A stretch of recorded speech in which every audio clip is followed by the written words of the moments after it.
She leans over and whispers something in her ear, which actually starts things moving.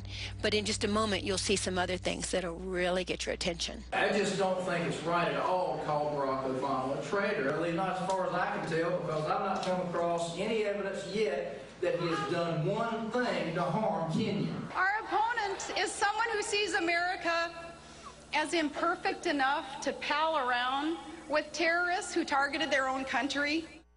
You know, those are just a few of the hateful, divisive, and most importantly, false things that have been said about President Obama through the years, right up to just this past week.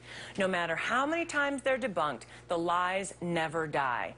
And here's the really scary part. What you hear from Tea Party politicians and the right-wingers on Fox News is just the tip of the iceberg.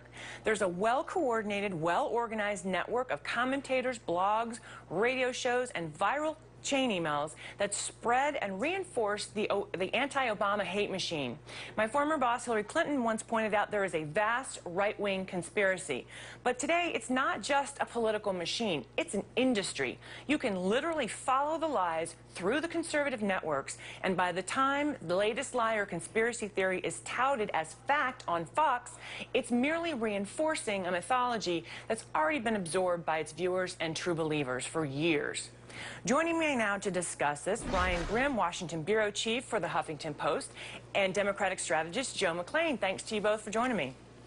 Thanks, Karen. Thanks, Karen. Always glad to see you. Ryan, I want to start with you in an example sort of how this works. This issue about whether or not Obamacare would cover illegal immigrants. It started as an email chain in 2009, made its way throughout conservative websites, and then it reared its ugly head at the State of the Union. I want to go ahead and play some sound for you. The reforms I'm proposing would not apply to those who are here illegally. It'll benefit a very small amount of people, and it'll be the ones that are too lazy or unwilling to work, along with the millions and millions of illegal aliens in this country. Now, I wanted to play that because, I mean, obviously those comments are years apart, and it just shows, I think, how these things, like, get in there and, you know, cause people to believe things that are not true, but they just don't seem to go away, despite the fact that they're proven to be not true. Right. Well, I mean, it starts with a particular worldview, you know, that the government is doing something to help the other, you know, on your backs. And so if Obamacare was not helping illegals, then it wouldn't even make sense through that worldview. Like, in other words, why would Democrats be doing something, you know, which is, you know, basically just to help poor people and illegals paid for by, you know, middle-class Americans, if it actually doesn't help the illegals? It just doesn't make sense. You know, it has to subsidize, you know, health care for illegal immigrants, or else the entire worldview starts to fall apart. It doesn't make sense, you know, to a lot of these Tea Party folks that they would institute anything that would do anything else. And so it doesn't really matter, you know, what specific facts exist, or how the law is specifically written, or you know, or what the media might say about it, because it just doesn't fit that particular perspective on how the world actually works. And you know, you can tell them, hey, look, this isn't how it happens. You know, the law is written so that, you know, people who are here without documentation don't have access to this. They will assume that there is some way that they will get around it, and get it anyway, and get it on their back. But you know, Joe, I think the point of it is those kinds of myths that that we've seen, you know, over and over and over again. I mean, there are all kinds of crazy stories out there about the president, and they feel more like a very concerted effort to undermine this president. And you remember Hillary Clinton talking about the vast right-wing conspiracy. I want to read you something that David Frum actually wrote, and he said, quote, "It's very important to understand that for Fox viewers, Fox is only the most visible part of a vast alternative reality. Fox's coverage of the news cannot be properly understood in isolation, but only in conjunction with the rest of that system, and especially the chain emails that do so much to shape the worldview of Fox viewers." So, Joe, what strikes me, you know, with that is, I mean, I think it's very clear that there is a well-coordinated infrastructure, kind of underground almost, that is designed to keep these myths alive. Well, I don't think there's any question but what there is an infrastructure that keeps the myths alive. I think the hatred probably springs from fear. America is changing very rapidly in ways that make people of a certain age very uncomfortable, and they feel that their world is swinging out of their control, and there's nothing they can do about it. And the Tea Party zealots, who are taking advantage of this fear and this hatred that it's caused, profess to believe that America teeters on the brink of destruction. And you know, they hold as an article of faith that liberals and gays and Democrats and atheists and the United Nations and maybe Mickey Mouse, I don't know, they're all to blame. Because if things are bad and my life is not good, I'm a good person, it's not my fault, someone else has to be to blame. But the idea that the nation stands on the brink of destruction is a very old idea, and it runs back and forms part of the cultural roots of our civilization. Right. Well, you know, Ryan, I guess I want to get to that, more of that in just a minute, but again, I think part of what this does is undermine President Obama as a legitimate president, and to some degree, I think racism plays a role in it.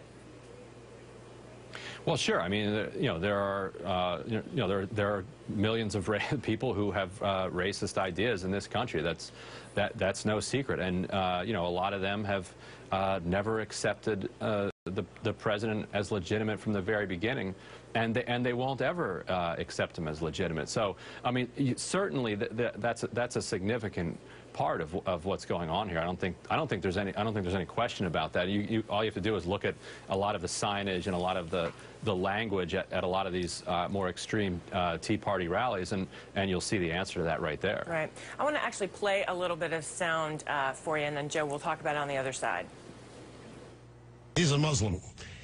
His father was a Muslim, and that's all it takes. I'm sure Obama is an atheist. Barack Obama is a socialist. He believes in socialism. Welcome to Obama's fascist America. All I want to do is see this guy's birth certificate. Unlike the Kenyan, because I hear it on good authority. This president, I think, has exposed himself as a guy over and over and over again who has a deep-seated hatred for white people or the white culture.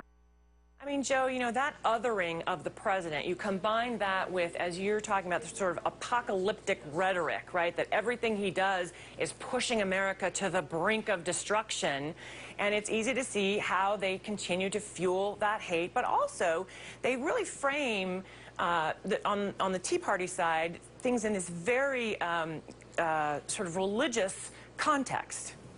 Well, they do, Karen, and of course, you know, the Tea Party isn't necessarily made up of the Christian right, but a lot of the energy, a lot of the animus in the Tea Party springs from the Christian right, and their rhetoric just rings with these religious overtones.